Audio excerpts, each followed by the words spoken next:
In this video, I'm going to show you how to fix this leaky sink that might be going on underneath your cabinet. Hopefully it hasn't been going on too long. This is a very easy job, and I'm going to show you how to save yourself a little bit of money. This is Rudy from the Home Improvement channel with another video showing you how to fix things around the house. If you're a subscribed member to my community, then welcome back. If you're new to this channel, consider clicking that subscribe button below, and please like this video if it was helpful for you. Okay, so without further ado, let's dive right in.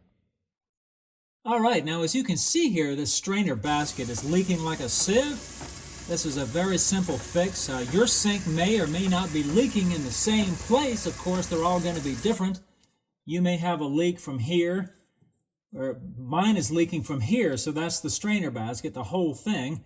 Of course, you may be leaking from some of the plumbing fittings or something like that, but in this video, I'm going to cover the strainer basket leak, and hopefully yours is doing the same thing. Now, obviously, the easiest repair would be just to simply tighten up this nut, but even if you did that, would you really trust it? You can try to tighten up the nut. Yeah, this one's a little bit loose. See, the whole thing is turning. Now, if you have one of these tools right here, like this, it looks like this, it's got these fingers that reach down into the sink. You can use this to hold the basket still. What you'll want to do, though, is you'll want to take this nut loose right here, because when this is in place, there's a gasket that goes in the top of that, and what that's going to do, it's going to keep your tool from going down in the grooves on the top of the sink. So let me take this loose and see if that's going to do any good. Okay, so if you notice, the slots in the tool will fit that right there, just like so you can hold it.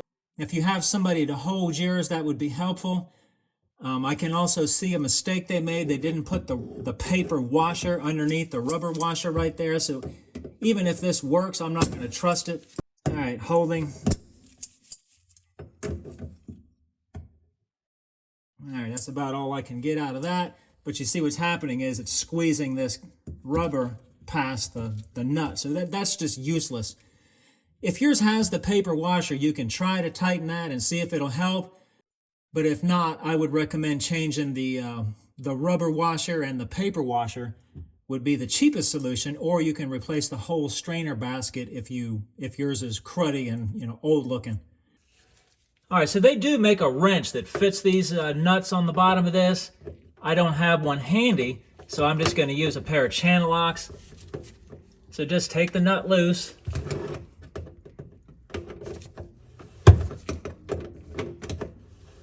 All right, once you get the nut off of there, it just lifts right out. All right, so this strainer basket is perfectly usable. I'm going to clean this up, clean the putty off of it, and I'll be back. All right, I got this sink basket all cleaned up, just about like new. Got the sink clean top and bottom. And what you're going to want to do is take some plumber's putty and just roll it up like a big long snake, like Play-Doh, and just press it in there.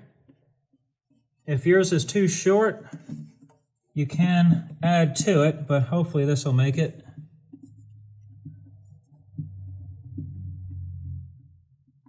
Oh yeah, that wasn't even close. Just make sure it's pretty even all the way around.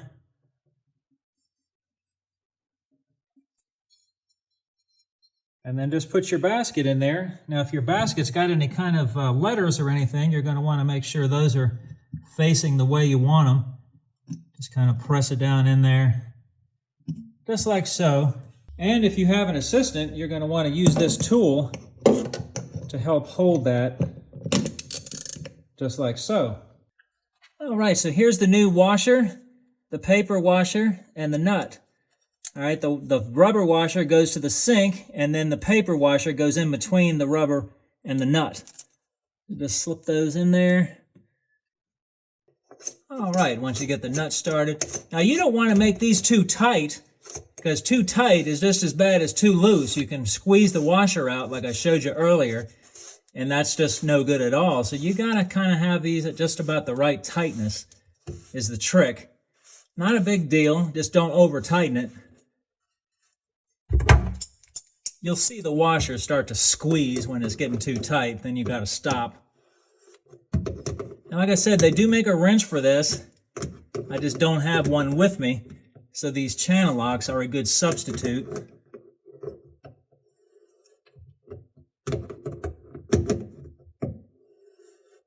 And as you can see, the putty is kind of squeezing out from the sides there. That's no problem to get rid of that as you're tightening it down.